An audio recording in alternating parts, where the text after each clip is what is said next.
Parang copy-paste. Naka-attach po siya as annex dun sa Joint Circular 2015-01. Okay. Naka-attach sa joint circular at yun ang Naka-annex. sinabit nila. Naka-annex po Okay.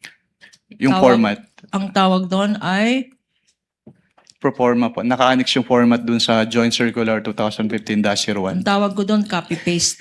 Na copy-paste. Anyway, Your Honor, again, with all due respect to opposing counsel, I would like to object to Sustain. that characterization, Your Honor. Sustained, counsel. I withdraw, Your Honor. I just could not resist myself. Sustained. Counsel No. may proceed. Provisions of the joint circular. Sinabi mo, ito yung pinagbasihan mo ng mga evaluation mo ng mga documents na to. What, if any, are the violations that you observe based on the joint circular? May i-clarify po kung anong document po yung pinipertain niyo, ma'am. Ano? Sa lahat ng dokumento. Sa lahat po ng dokumento. Based on, for what quarter po? Sorry. For all the quarters. For all the quarters. Yung first and second quarter po kasi magkasama sa isang AOM lang. And then yung third quarter ay nakaseparate po yung AOM. So punta muna tayo sa first and sinasabi mo, Mr. Witness, na yung first and second quarter, isa lang ang na-issue na AOM. Ano tong ibig sabihin ulit ng AOM? Audit Observation Memorandum po. And Based on the Joint Circular 2015-01, yung Audit Observation Memorandum po ay yung written notification to the agency informing them of the deficiencies po noted during the audit and requiring them to submit an explanation or the documents being sought po dun sa AOM or both. okay, under the circular, this joint circular that you mentioned, ito bang Audit Observation Memorandum? Kailan ini-issue ito? Ini-issue po siya upon evaluation po nung auditor noong documents at may na-note po siyang findings doon based on the evaluation po. Okay. Pero meron tayong konting background, no? Kasi kahapon, meron ring na-stipulate ang respondent at ang prosecution ng mga notice of suspension at notice of disallowance. For the better appreciation of this honorable court, paki-educate kami. Pakisabi nga anong difference ng AOM, Audit Observation Memorandum, pagkatapos yung notice of suspension, at pagkatapos yung notice of disallowance. Ano ang mga pagkakaiba nitong tatlo? If I am to start po with the definitions po based on the joint circular, katulad po nung na-define ko kanina sa AOM, it is an written notification to the agency concerned of the deficiencies noted during the audit and requiring them to submit an explanation po or the documents being sought or both po. Okay. At ang agency po ay merong 15 days from the receipt of the AOM within which to submit their comments, justifications, or documents po as required Okay. po in the AOM. So pagkatapos ng issuance ng isang Audit Observation Memorandum, ang mga subject ng audit ay binibigyan ng 15 days para mag-submit ng mga dokumento. Based po dun sa rules and regulations on settlement of accounts po ng COA. Yes, ma'am. Paano pag may sinubmit na dokumento at hindi pa rin sapat or tama or insufficient or may discrepancy? Anong nangyayari? Kapag may sinamit po na document at based on the evaluation of the auditor, hindi pa rin po sapat yung document na yon, then that is the time po na mag-i-issue na po ng notice of suspension. Anong definition ng notice of suspension sa joint circular? Under the joint circular po, yung notice of suspension is a written notification to the agency head and the accountant informing them of the temporary disallowance po nung disbursement sa audit because it appears that the disbursement is irregular, illegal, or improper and requiring them to submit their justifications or the documents po being sought in the AOM or both. Okay. Sinabi mo, Mr. Witness, para maintindihan natin, no? Ito ay temporary. Okay. Yes, ma'am. Based on findings na irregular. Ano ba? Irregular. Ano ibig sabihin Irregular. ng irregular? Based on COA circulars po, ang irregular disbursement ay yung mga disbursement na hindi umaayon or hindi nagko-comply dun sa requirements ng mga COA issuances. Okay. Sa Pilipino, ang tawag dito ay irregular pa rin. Tama? Itong illegal. Anong ibig sabihin ng illegal? Kapag sinabi pong illegal, yung disbursement po ay hindi nagko-comply dun sa applicable laws. At kung sinabi mong improper, Kapag improper naman po, ang ibig sabihin, yung expenses ay either unnecessary, excessive, extravagant, or unconscionable po.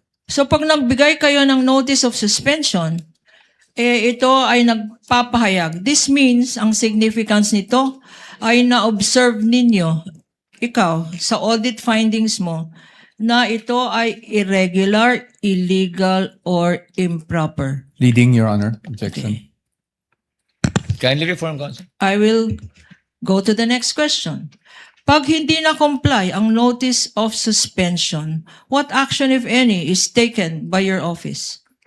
Kapag hindi po na-comply yung notice of suspension, then that is the time po na mag-i-issue na kami ng notice of disallowance. Ano naman itong notice of disallowance? Based on the joint circular po, yung notice of disallowance ay yung written notification to the agency head or the accountant informing them of the disallowance nung disbursement and requiring them to restitute the amount po nung disbursement because yung disbursement ay illegal, improper, or irregular. So, Mr. Witness, whether tinatawag mo ito AOM or Audit Observation Memorandum, or whether notice of suspension, or whether notice of disallowance, in these 3 stages, nabibigyan ng opportunity ang ino-audit na agency para mag-comply? Yun po ba ang ibig sabihin ng explanation mo? Kapag sa AOM po, tsaka notice of suspension, yes, binibigyan po silang ng opportunity para mag-comply. Pero kapag ND na po kasi, pag notice of disallowance, ang tangi remedy na lang nila is to settle the amount or to appeal with the commission proper. Okay. Let us go now to the issue of the office of the Vice President. Earlier, you said AOMs were issued to the office of the Vice President, correct? Now, Yes, ma'am. specifically, let us go now to the first and second quarter of 2023, showing to you, and if shown to you and flashed on the screen, would you be able to identify the same?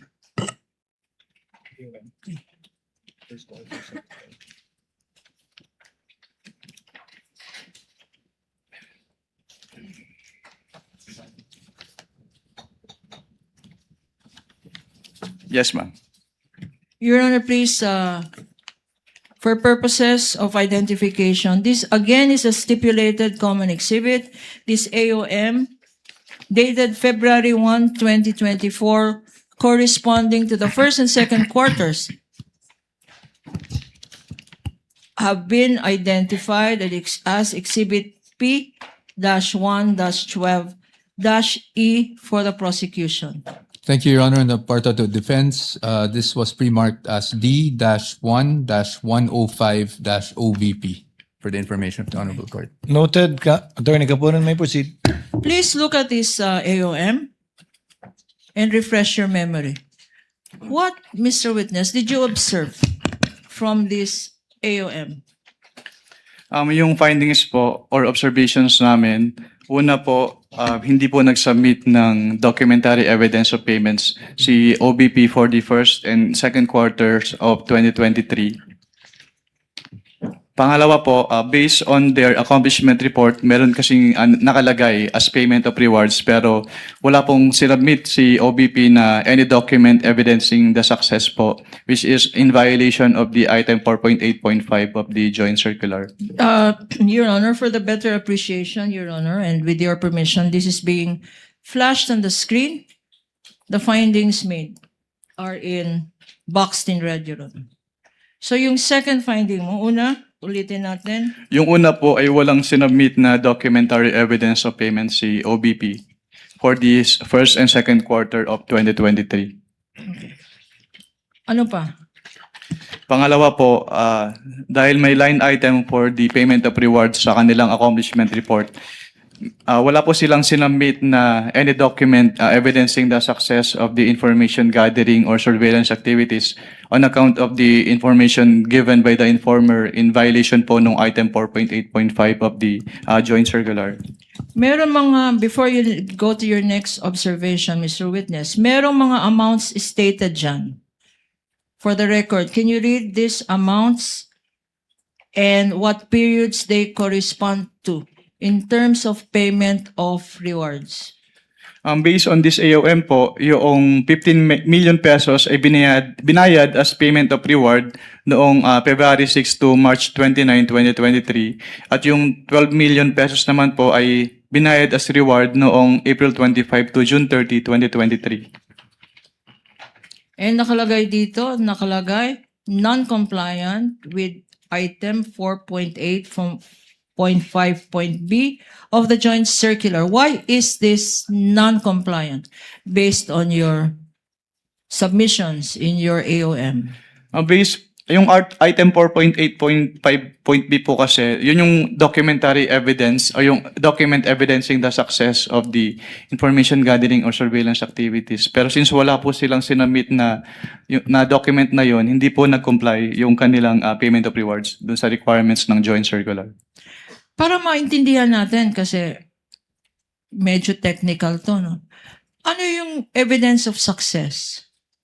Ano ang kino-consider ng office mo na evidence of success?